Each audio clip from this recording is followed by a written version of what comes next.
We asked hundreds of church revitalizers to categorize their work. From their answers, we developed a typology of church revitalization. So, what kinds of churches need revitalization? We break down these categories in today's episode.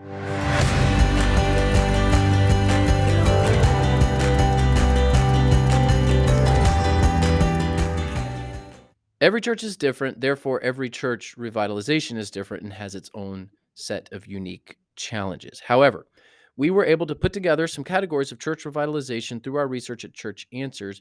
We've got these 5 categories. By the way, these are included in the church revitalization checklist, which is my new book. Would love for you to get a copy of the new book, the church revitalization checklist. It is an incredible book. You're not going to give it the superlatives that I am. Once I saw the manuscript, I said, "This is the book that is going to be the seminal work on revitalization." I still say it, even though I've written some things on it. This is the book. It So is a there you go. hopeful and practical guide for leading your congregation to a brighter tomorrow. That's the subtitle. So, Church Revitalization Checklist is the title. Click on the link below. Would love for you to have a copy. Thank you for those of you who are reading. And if you do like it, give me a review on Amazon. It'd be awesome.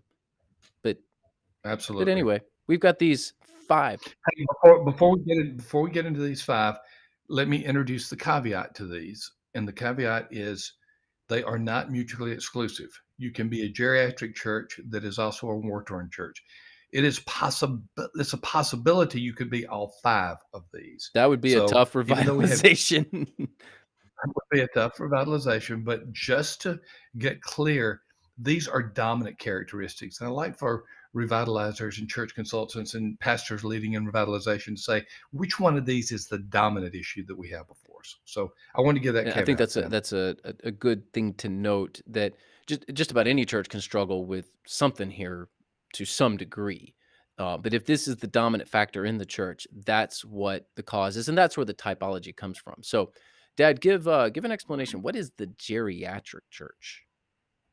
It's a church that has older members. It's a church that is the median age continues to grow, and you know that eventually those members are going to get to the age where they no longer are alive. I'm pretty close to that one, even as a speak. The geriatric church is a church that is not going to survive over any length of time because it keeps aging. Now, I do want to not have ageism here, to use the bias word that is often used about older adults in particular, and to say that a church with older adults is negative. But what I'm saying here is if you're not bringing in new, younger people into the church, your church is headed toward death. And one of the more common questions and comments that we get at Church Answers, Sam, is how can we get younger people in our church? It is recognized that it is an issue, and usually the silver bullet, which is shouldn't be a silver bullet. The silver bullet is, oh, we got to go hire a youth and Yeah. children's director, and they'll bring them in for us. Yeah, there's a reason your church doesn't have children now, and hiring someone is not going to be the change that is the catalyst to get them there. You have to make cultural and substantial changes first, then hire somebody to do the work that needs to be done.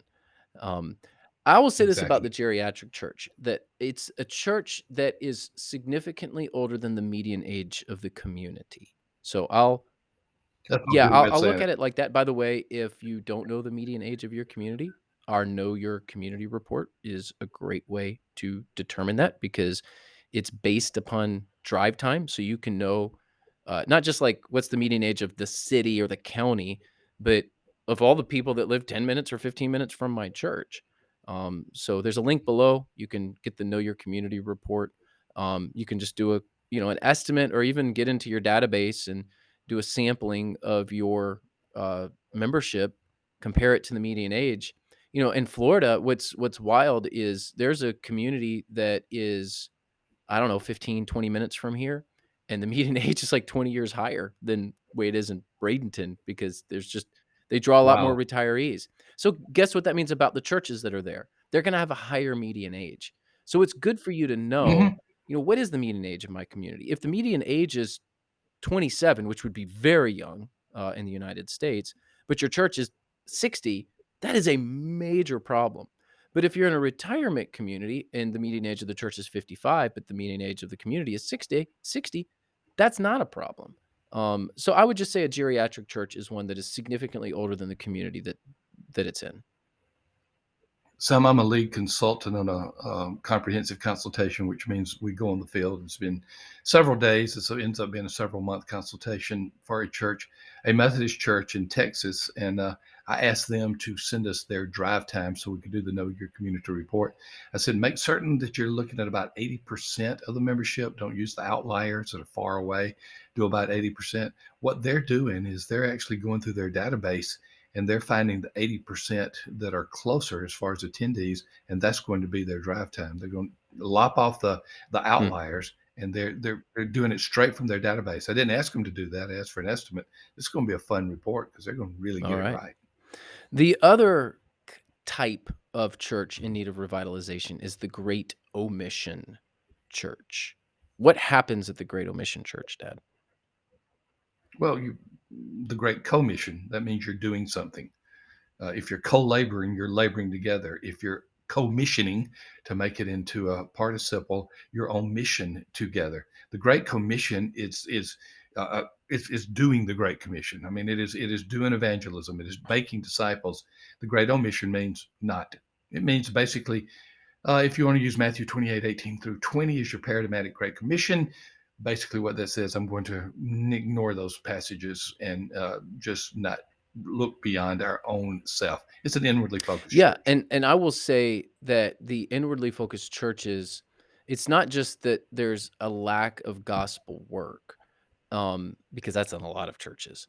It's that there is a like this culture of selfishness that the church exists for me.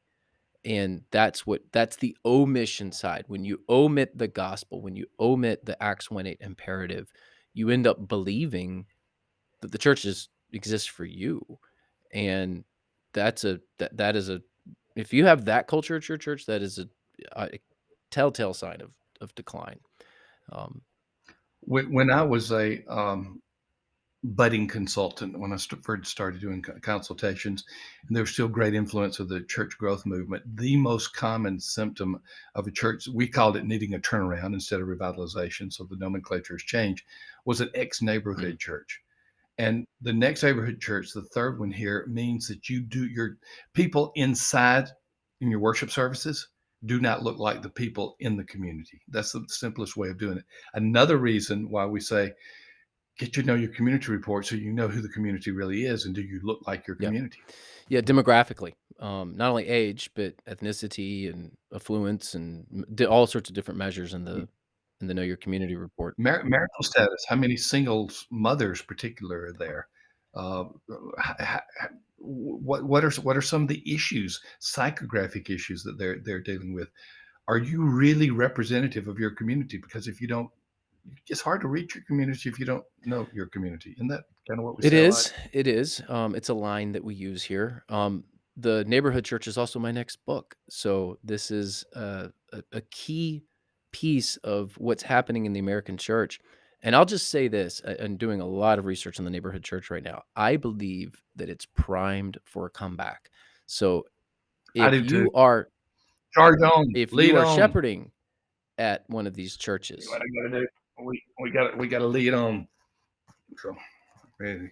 I got my leadership hat on. I'm ready to lead on for the neighborhood church. is lead on a Sabanism, or did you just make that up? I don't know if it's I don't think. All right. Probably didn't say that. All right.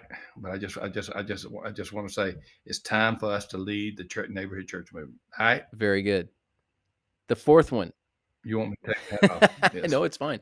The fourth one is the war-torn church, and these are I think that a lot I don't think this is as prevalent as it feels a lot of times, but there's a lot of press and a lot of emotion and a lot of stories around war-torn churches. In fact, this being the predominant problem in a church is only about 12% according to our research, but is more known because of the impact. I mean, if it's a great omission church, it's just a selfish inward church. It's not like that there's these waves of like this earthquake that hits and everyone feels it, but the community will feel it when the church is war torn. I mean, all the rumors fly, The the war people are talking, everyone drives by and rolls their eyes. I mean, that the war torn church can really. the war-torn church is the automobile accident that Oh, everybody there you looks at. go. Great analogy. Yeah.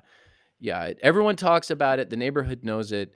Other churches, talk about it as well. I pastored a war torn church. It was my first full time church in Indiana, and Mhm. You did. they had 4 splits before I got there. 4 splits. Now we ended up getting our act together and actually doing some good, and it ended up being a pretty good season of ministry. So you can turn this around, but it came with a lot of, because I was new. That was a great thing about being a new pastor at a war torn church is like, yeah, I don't know those people. I don't have any background here. I could just say I don't know.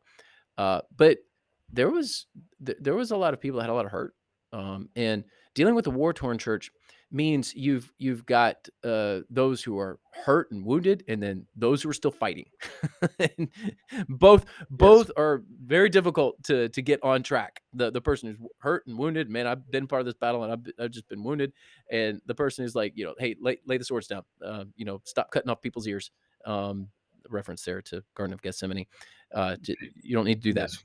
And now this last one is interesting. And interesting is a vague and oblique word, which Mm. allows the reader or the listener to insert their own meaning. But it is interesting to me. The mismatched leadership church. What's that? I think I've been a mismatch leader of a I church. have two. It it can the mismatch can happen in a number of ways. It can happen culturally, but then again, I don't want to overdo that because we should be about cross-cultural missions. So yeah, but it can be a mismatch culturally. It can be a mismatch in terms of expectations versus reality. There are a number of ways that we lead, which is not the best leadership style for a given church. You are leading West Bradenton in a way, I will say, bragging about my son, that is a really good leadership style. If someone came in that their disposition was autocracy, and maybe not even as strong as that because that's a toxic term, but they were If you got to heavy-handed. make all the They would decisions, not. West Bradenton is not your church. It's just not the culture here. Yes. The pastor makes all the decisions. Yep. That's just not how we're run. Yep. So you're a matched leader in many ways there. Mismatch can happen, but that is, again, that does not mean that you have to get rid of the pastor in order to match. Right. The pastor can change to be a better Yeah. match. Well, there you go. There's a brief typology and probably not comprehensive, but it is one that is based on research. And this would be something great for us to expand upon at some time. Dad, is there an expanded typology of church revitalization? May have to do a follow up study at some point. But for now, you can get this data. You can get other stories and other insight from the book, my book that has been released by Tyndale. I want to thank Tyndale as well. They're a great publishing partner. The church Absolutely. revitalization checklist, a hopeful and practical guide for leading your congregation to a brighter tomorrow. Link is below. You can also check out it's free. Go check it out. 30-day trial of our silver. How It's much is free. it? Silver membership. Oh, Uh, free. go check it Thank you. out. The link is below. We've got a forum that we call Church Answers Central that is just phenomenal. Got all sorts of people in there, church leaders, experts, all communicating, giving each other. They've got questions, they've got answers, and it's a constant communication that happens pretty much on an hourly basis at Church Answers Central. So you can go check that out, churchanswers.com/free. We're offering our YouTube audience that trial. Also, please like this video, hit subscribe. Would love to be able to produce more content that you see, and you can visit us at churchanswers.com where we are growing healthy churches together.